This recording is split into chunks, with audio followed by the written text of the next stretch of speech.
Всем привет! Вы на канале Куда поедем, а мы предлагаем вам сегодня в это раннее утро отправиться с нами в новое путешествие. Тем более уже погода испортилась, дождик начался, но мы нашли на карте то место, где температура еще держится плюс 20. И это у нас Республика Крым. Проходи быстрее!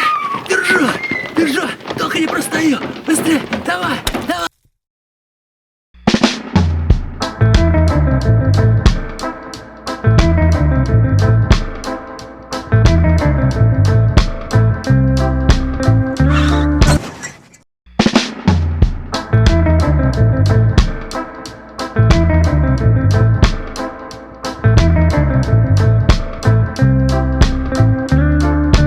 Александр, вот началось видео. А когда будут красивые виды Крыма?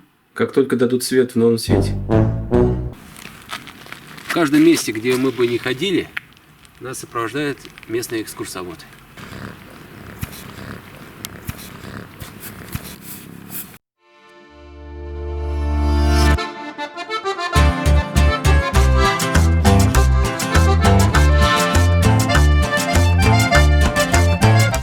Саш, где ты столько котов набрала? Кошек. Ой. О, молодец. Начнем с красивых видов. Собственно, какая у нас история? Мы приехали в Новый Свет, начался очень сильный дождь с градом, и мы, посидев в машине, решили пойти в гостиницу. Спасибо им, они нас заселили на 3 часа раньше. Но только оформили все документы, раз, выключили свет. Поэтому мы сейчас и без света. И не знаем даже, куда пойти, потому что ни поесть, ни сходить на экскурсии нет возможности.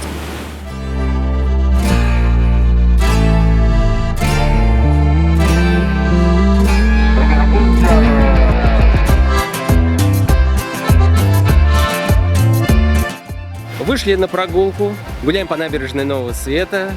Видим, что надвигается новая гроза, нам надо все успеть. В этом месте, в Новом Свете, снимались такие фильмы, как «Пираты 20 века», «Спорт на то 82», а один из камушков позади меня именной, называется «Камень Сундукова». Здесь происходили съемки фильма «3+2».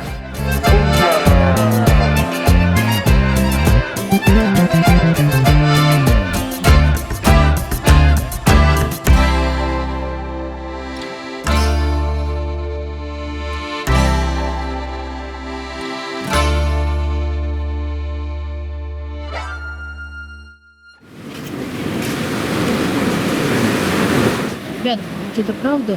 Ученый. Поселок Новый Свет находится на юго-востоке Крыма, в нескольких километрах от Судака. Впервые мы здесь побывали 2 года назад и сразу же влюбились в его живописные виды. Тогда нам не удалось посмотреть все самое интересное, и поэтому мы вернулись.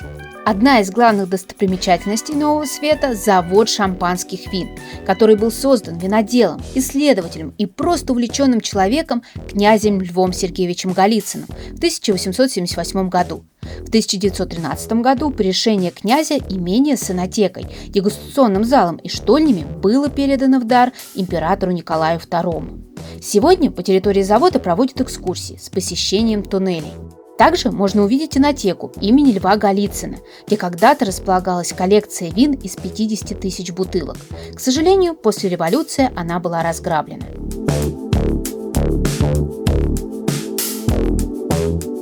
После экскурсии нас ждала дегустация 6 марок шампанского и игристого вина. Остановились мы в гостинице, не удивляйтесь названию, «Князь Голицын». Очень хотелось подарить себе максимум приятных впечатлений, поэтому выбрали самую красивую гостиницу поселка. Территория великолепная, все в зелени, лавочки и беседки для отдыха. Глаза радуются, один восторг.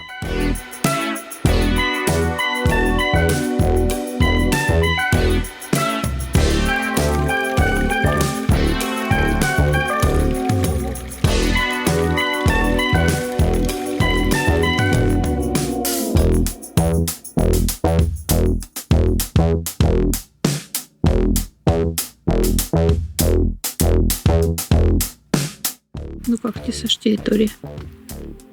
Территория по кайфу.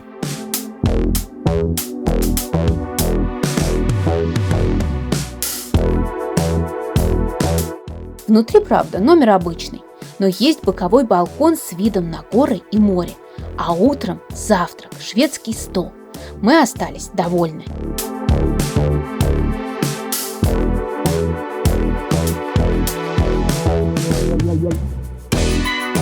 Еще одно здание, связанное с именем Льва Голицына, располагается на одноименной улице. Это дом для приезжающих. Он напоминает старую крепость с башнями и представлял собой гостиницу для особо доверенных визитеров.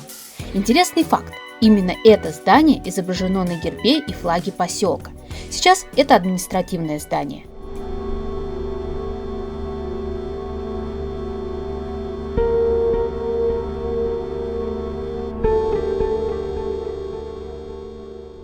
Мы подошли к очень интересному памятнику, который посвящен встрече Льва Сергеевича Голицына и императора Николая II, который приезжал сюда в 1912 году. Он попробовал шампанское и сказал, что увидел жизнь в новом свете, и поэтому населенный пункт, который до этого назывался Парадис, стал именоваться Новый Свет. А еще такой интересный факт, что во время коронации Николая II в 1696 году также подавалось шампанское Голицына, которое в дальнейшем назвали коронационным. Ну а мы сейчас отправляемся на очень красивую живописную тропу, которая также была вырублена к приезду императора. И сейчас эта тропа называется тропа Голицына. Вот он, вход на тропу Голицына. Пойдемте.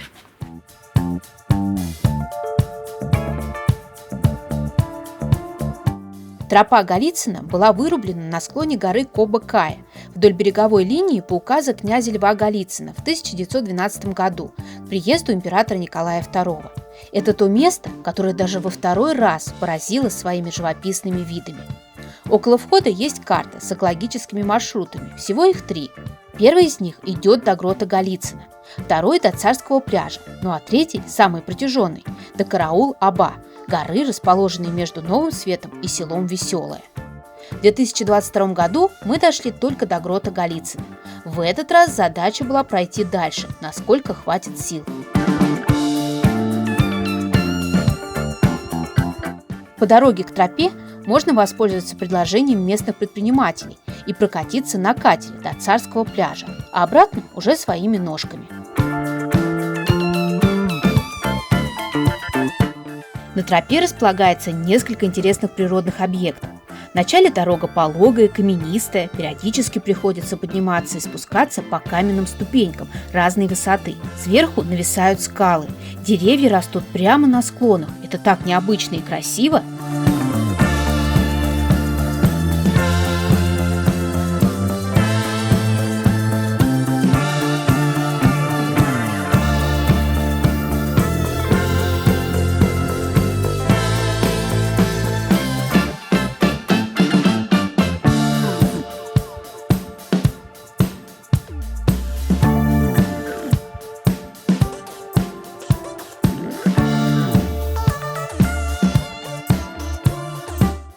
И вот мы уже приближаемся к первой достопримечательности тропы.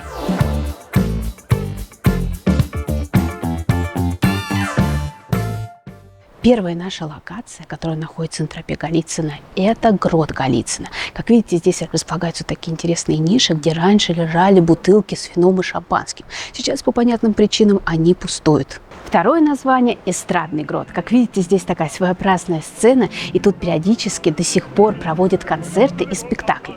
Третье название – это грот Шаляпина. Существует легенда, что здесь когда-то побывал Шаляпин, и во время исполнения одной из своих песен лопнул фужер с шампанским. Но это всего лишь легенда. Мы же любим легенды.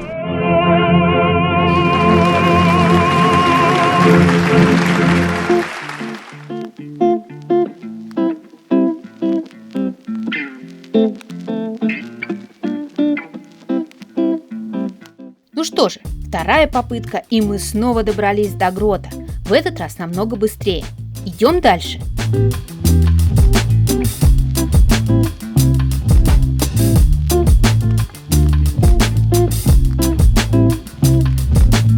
Пару минут отдохнем в белоснежной беседке с видами на бирюзовую гладь. И вот уже вторая локация – мыс Капчик. Своими очертаниями он напоминает гигантского окаменелого ящера.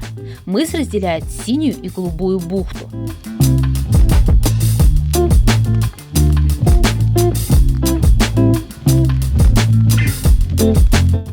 Кстати, Синюю бухту также называют Разбойничьей.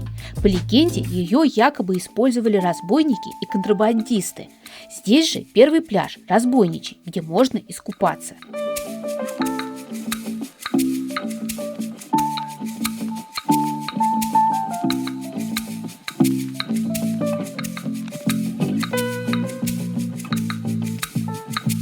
Дорогие друзья, на календаре 11 октября, но тут в Новом Свете очень жарко. Сегодня хороший денек. Вчера была сильная гроза с градом, а завтра неизвестно чего. Мы отправляемся на Царский пляж. Эй, ты, принеси мне шампанского. А вон там тот самый Царский пляж, но до него еще идти и идти.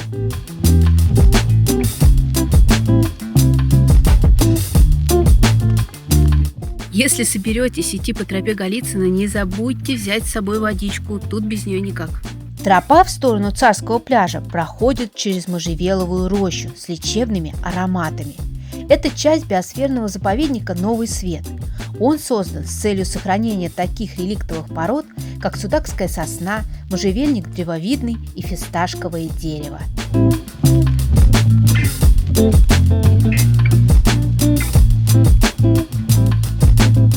А вообще, мы хотели ехать в Дамбай, в Архыз.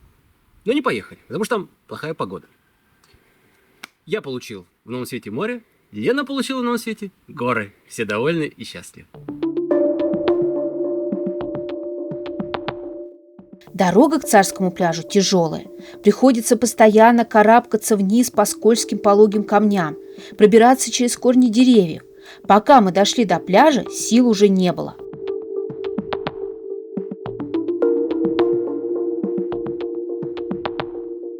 Предупреждение для всех, кто хочет спускаться на Царский пляж в шпильках. Не делайте этого.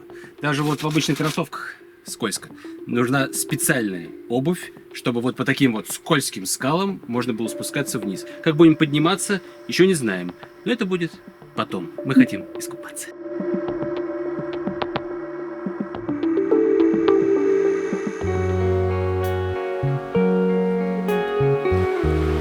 Но, увидев впереди море, перестаешь думать об этой ужасной дороге и желаешь скорее окунуться. Нам повезло с погодой, температура воды и воздуха были комфортными. Пляж небольшой, с мелкой галькой и черным песком. Есть раздевалка, людей было немного. Катера приплывали каждые 15-20 минут. Кого-то привозили, кого-то увозили.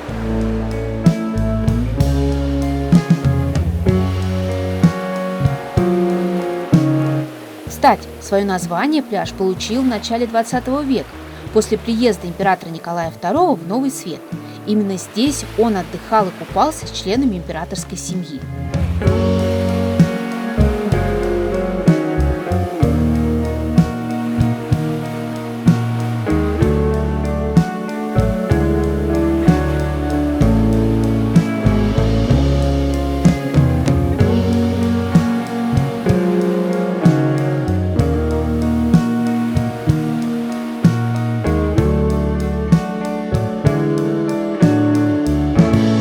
Отдохнув и искупавшись, мы решили больше себя не мучить.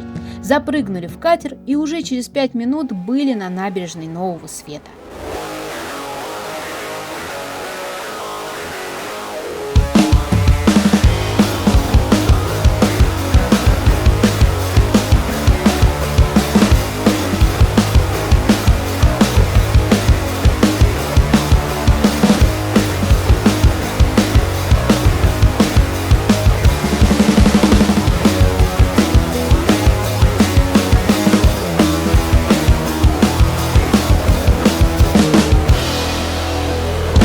Где мы, Лена? Около грота Голицына, но там он сейчас не похоронен. Есть QR-код и есть вход. Князь Голицын был похоронен здесь в 1915 году. В 1920-е годы сооружение разграбили, а останки княжеской семьи были оттуда вынесены. Достоверно неизвестно, были ли они где-нибудь перезахоронены. Дошли мы и до дома Льва Голицына, где он проживал со своей семьей более 20 лет. Здесь располагается музей истории виноделия и виноградства в Крыму. Он был открыт к 100-летию создания завода в 1978 году. Сейчас музей закрыт, а здание на реставрации.